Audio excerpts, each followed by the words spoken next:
because he understood how to kiss Barack Obama's ass.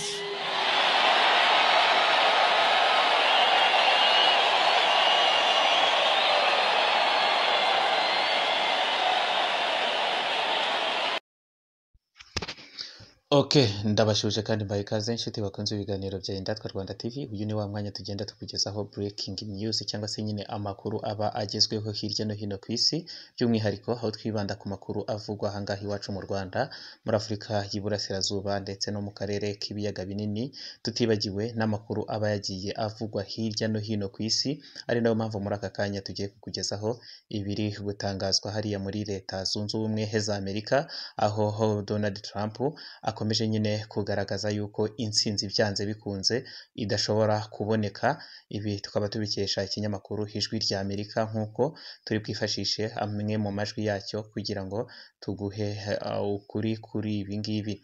Reka rero kandi ngushimire wowe wamaze gukanda subscribe, kandi niba utari wamara kubikora ushobora kujya munsi y'iyi video maze ukareba handitse ijambo subscribe ukarikandaho, cyangwa se niba ukoresha ururimi rw'igifaransa ugakanda ahanditse ijambo abone, maze tukajya tubasha kubana umunsi ku wundi. Ukibuka kandi gukanda ku nzogera kugira ngo notification z'ibiganiro byose dukora umunsi ku wundi zijye zikugeraho kandi mu ba mbere. Muri aya makuru kandi turagaruka ku myanzuro yafashwe n'inkiko ku munsi w'ejo, by'umwihariko aho twamaze kumenya neza icyatumye abavoka barimo bunganira Paul Rusesabagina bikuye mu rubanza, ndetse tuze no kugaruka ku bijyanye n'urubanza rwa Habumuremyi rwaciwe ku munsi w'ejo, ndetse n'ibyihishe inyuma y'ibyo bibazo byose byagiye bigarukwaho n'ubucamanza bw'ahangaha mu Rwanda ku munsi w'ejo. Byose urabyumva muri aya makuru y'Indatwa Rwanda TV. Amakuru tuyahere ngaha muri Leta Zunze Ubumwe za Amerika. Umukandida w'umudemokrate Joe Biden ariko abandanya aje imbere y'umukandida bahiganwa Perezida Donald Trump mu Republikani. Muri ico gihe Trump ntiyemera ibiriko birava mu gikorwa cyo guharura amajwi. Joe Biden abandanya kubakira ku ntambwe yagize mu gitondo cyo ku munsi wa gatanu kuri Donald Trump mu mareta ya Georgia na Pennsylvania, aho igikorwa cyo guharura amajwi kibandanya. Naho hataragera ko hagira umukandida amenyekana ko yataye intsinzi, Biden ahagaze neza cyane ku vyerekeye gutsinda amatora ya perezida. Yamara abajejwe igikorwa c'amatora ba Perezida Trump ntibemera ibimaze gutangazwa vyerekeye amajwi amaze guharurwa no gutangazwa gushika ubu. Bavuga ko amatora atararangira. Batangaje ejo ku munsi wa gatanu ko Perezida Trump azoruya gutsinda amatora, mu gihe biteze ko amajwi asubira guharurwa mu mareta aho amajwi yegeranye cyane, hamwe n'imanza bashingishije mu masentare ku bijanye n'ivyo bidogera ku vyerekeye ivyagirizo ko habaye gusuma mu matora n'ibindi bitagenze neza. Joe Biden we asaba abanyamerika n'abamushigikiye kuguma batekanye bakarindira amajwi yose agaharurwa. Amenyesha ko niyo amajwi yose yaharurwa atankeka ko azotsinda amatora. Muri iki gihe Joe Biden ari imbere mu majwi y'abanyagihugu batoye muri rusange gushika ubu. Ari imbere kandi mu majwi y'intumwa ziserukira abatora mu mareta atandukanye. Amajwi y'intumwa ziserukira abatora 270 niyo akenewe kugira umukandida atahira intsinzi yo kuyobora igihugu mu kiringo c'imyaka 4. Hamwe Biden yotahira amajwi 16 y'intumwa ziserukira abatoye muri leta ya Georgia n'amajwi 20 y'intumwa ziserukira abatoye muri leta ya Pennsylvania, azoba aronsa amajwi 299 muri rusangi, kubera muri iki gihe afise amajwi 253. Yoba arengeje amajwi 270 akenewe kugira abe perezida. Biden ari imbere kandi mu mareta ya Arizona na Nevada.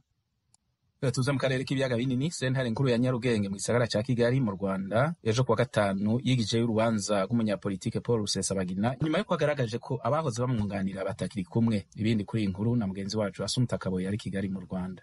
Rusesabagina yaritabye urukiko rwisumbuye rwa Nyarugenge aburana ubujurire yarugejejeho ku cyemezo cyafashwe n'urukiko rw'ibanze rwa Kicukiro cyo kumwongerera igihe cyo gufungwa by'agateganyo. Rusesabagina wari muri gereza ya Mageragere yagaragaye ari wenyine atari kumwe n'abari basanzwe bamwunganira, maze asaba ko urubanza rwe rwimurwa. Yasobanuye ko abunganizi be babiri yari yarahawe n'urugaga rw'abavoka mu Rwanda rwabisubije, bityo ko ataburana atunganiwe.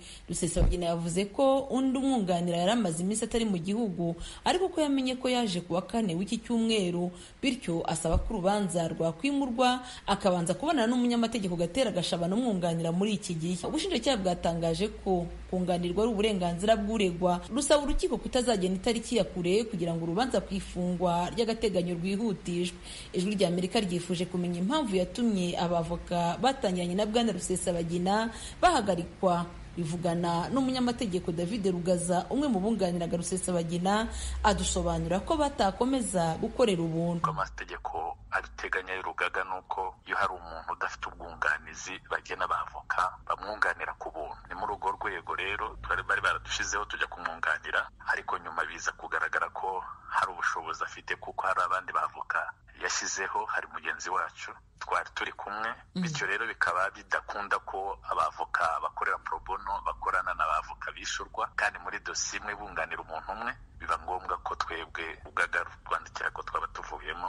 Adusaba ko twakomezanya, nabona ubushobozi bw'uko twakomeza tuzakomeza, ariko twabiganiriyeho. Arabyumva, niwe wabidusabye, ntabwo ari twe twabimusabye, niwe wabidusabye. Adusaba ko twamubwira ibikenewe kugira ngo tube twakomezanya, turabimubwira, tubwira ko agiye kugerageza ngo arebe ko bizakunda, naramuka bishoboye ubwo tuzakomeza. Ntaho bihuriye nuko umuryango we wundi uri hanze wakomeje kugaragaza ko utabishimiye?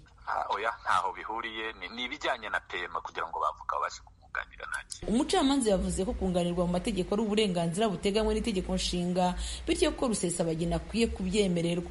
Urubanza rwimuriwe kuwa 2 tariki ya 10. Urwo rukiko kandi kuri wa 5 rwaburanishije urubanza rwa Pierre Damien Habumuremyi wahoze ari minisitiri w'intebe w'u Rwanda, wasabiwe n'ubushinjacyaha igifungo cy'imyaka 5 y'ahazabu y'amafaranga $892 ku cyaha cyo gutanga sheki zitazigamiwe, naho ku cyaha cy'ubuhemu asabirwa gufungwa imyaka 3. Umushinjacyaha kandi yanasabiye Kaminuza Christian University Habumuremyi yarabereye umuyobozi ko igomba gucibwa ihazabu y'amafaranga $175,000 ku cyaha cyo gutanga sheke zitazigamiye na $1,000,000 ku cyaha cy'ubuhemu.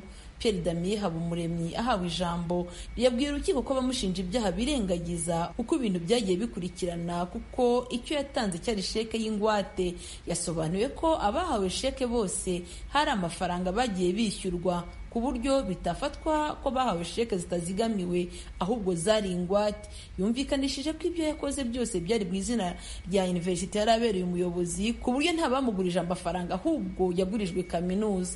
Yavuze ko iyo umuntu ari umwere nta gihano afatirwa ndetse nta n'indishyi ashyirwaho, bityo urukiko rutabiha agaciro kuko nta cyaha cyabayeho cyangwa icy'ubuhemu cyangwa gutanga sheke zitazigamiye.